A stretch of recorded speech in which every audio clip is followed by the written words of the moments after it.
ఒక పెద్ద అడవిలో ఒక మామిడి చెట్టు ఉంది. ఆ చెట్టుకు రుచికరమైన మామిడికాయలు కాచేవి. ఆ చెట్టు దగ్గరే ఒక కోతి నివసించేది. కోతి ఆ మామిడికాయలను ప్రతిరోజు తిని ఆనందంగా ఉండేది.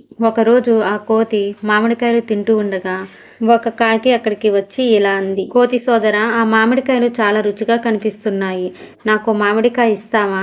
కోతి హేళనగా ఇలా అంది, ఇవి నా చెట్టు పండ్లు. నువ్వు ఎక్కడి నుంచి వచ్చావో అక్కడికి వెళ్ళిపో.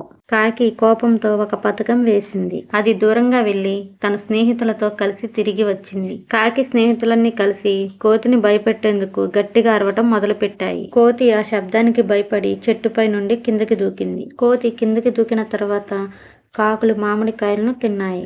కోతి అప్పుడు బాధతో మనసులో ఇలా ఆలోచించుకుంది, నేను అంత స్వార్థపూరితంగా ప్రవర్తించాను, అందుకే నా పండ్లను నష్టపోయాను. ఇక మీదట నేను ఇతరులతో నా ఆహారాన్ని పంచుకుంటాను. ఫ్రెండ్స్, ఈ కథ నీతి ఏంటో తెలుసుకుందామా? స్వార్థం నష్టానికి కారణమవుతుంది. మనకు ఉన్నదాన్ని పంచుకోవటం ఆనందాన్ని తెస్తుంది.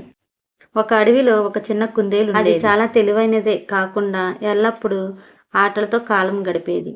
ఆ అడవిలో ఒక పెద్ద మామిడి చెట్టు ఉంది. ఆ చెట్టుకి పెద్ద పెద్ద మామిడికాయలు కాస్తూ ఉన్నాయి. ఒకరోజు కుందేలు ఆ చెట్టు క్రిందకు వచ్చి ఆ మామిడికాయలను చూసి తినాలని ఆశపడింది.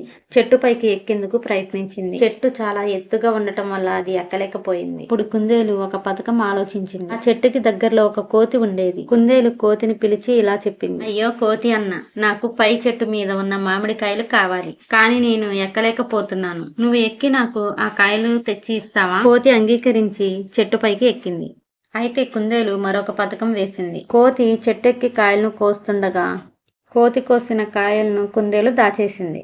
ఆ తర్వాత కోతి కిందకి వచ్చింది. కోతి తీసుకొచ్చిన పండ్లను కుందేలు నా వల్ల కాదు అన్న, నువ్వే తిను అని చెప్పింది. కోతి తింటున్నంతలో కుందేలు తను దాచిపెట్టిన మామిడికాయలను తీసుకుని పారిపోయింది. కోతి అప్పుడు నిజం తెలుసుకుని కోపంతో అరిచింది. కానీ కుందేలు అప్పటికే దూరంగా వెళ్ళిపోయింది. ఈ కథ నీతి ఏమిటో తెలుసుకుందామా ఫ్రెండ్స్? తెలివిగా ఆలోచించి మన సమస్యలను పరిష్కారంగా వెతకగలిగితే విజయాన్ని సాధించవచ్చు.